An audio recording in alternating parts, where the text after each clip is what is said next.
in taking guns away from law-abiding citizens, and that it is not effective, and that actually having your law-abiding individuals armed actually creates a safer society. So it is, and we have to look back too that the original status, the original reasons for our Second Amendment rights were not about protecting us from our neighbors, but rather from a tyrannical government. And so it is a right that we have to protect, and we cannot even give an inch on, or it is always an area where government oversteps and will come in, and it's just one of the areas where you begin to lose every other right beyond that if you lose your right to carry arms. So as we mentioned, we're kind of at a new stage of life, of having empty nesters now in Amarillo, and having our youngest out of the home. And it's at a season of my life that if we so chose, that things could get a little bit easier. And instead, my husband and I should say, are running for Congress. Because it does involve your family. It's not something that you just do, on your own. And it is something that, even though we're in a position that life could get easier right now for us personally, where our kids are gone, we own our own business, so we have a lot of flexibility. We are personally debt-free. And so it's a season of looking at what is the next phase. And I can't, in good conscience, watch what's going on with our country and sit back and not try and step in and do something about it. Right now, we are right at $17 trillion in debt.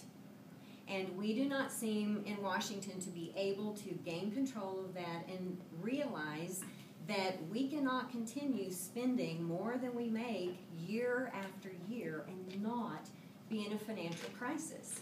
As a certified financial planner, I have a background in fiscal responsibility and understand that you cannot continue on that path indefinitely, that there is a destructive side of excessive debt.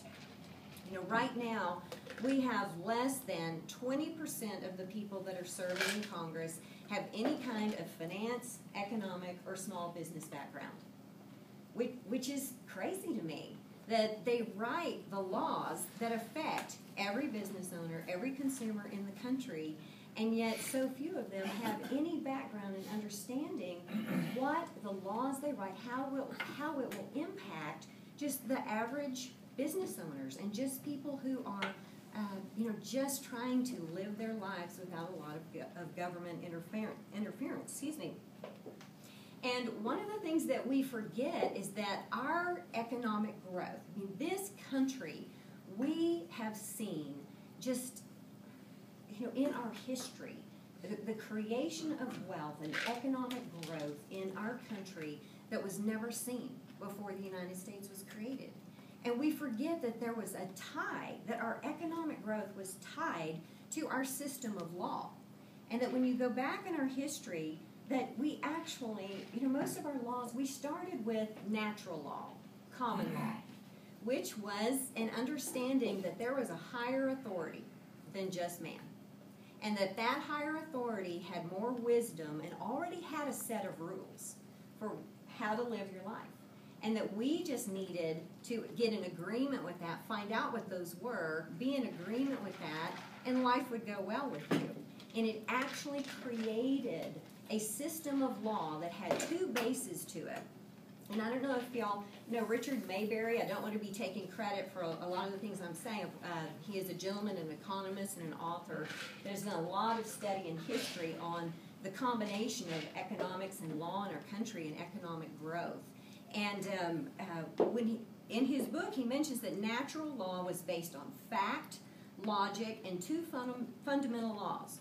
One is do all you've agreed to do, and the second, don't encroach on other persons or their property. It was very simple.